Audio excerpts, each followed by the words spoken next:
Un silence pesant envahit la chambre d'Alex. L'obscurité semblait plus épaisse, plus oppressante. Son souffle était saccadé, son cœur battait à tout rompre. Il tendit la main vers sa lampe de chevet. Ses doigts tremblaient. Il appuya sur l'interrupteur. Rien. Le grésillement de son casque s'intensifia.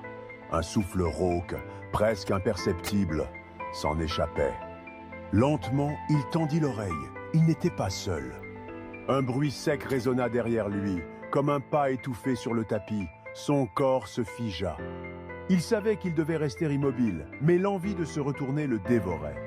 Sur son écran noir, une lumière vacilla. Un reflet apparut. Son sang se glaça. Derrière lui, dans l'obscurité, une silhouette immobile. Elle était grande, anormalement élancée.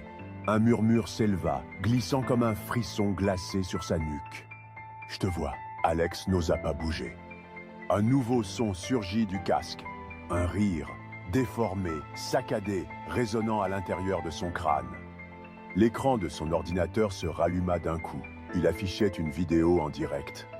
Son cœur se serra lorsqu'il comprit. C'était sa chambre. L'image était sombre, granuleuse, mais il pouvait se voir, assis devant l'écran, figé par la peur.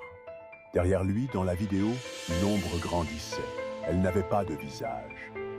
Juste une présence qui se rapprochait. Les haut-parleurs grésillèrent de plus belle. Un message apparut en lettres blanches. « Ne te retourne pas !» Un silence écrasant s'abattit sur la pièce. Puis, soudain, la webcam s'éteignit. Alex était seul dans le noir.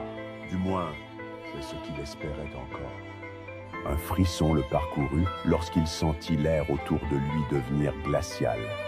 Ses doigts tremblaient alors qu'il tentait d'appuyer sur le bouton d'alimentation de son PC. L'écran resta noir, mais une respiration rauque résonna tout près de son oreille.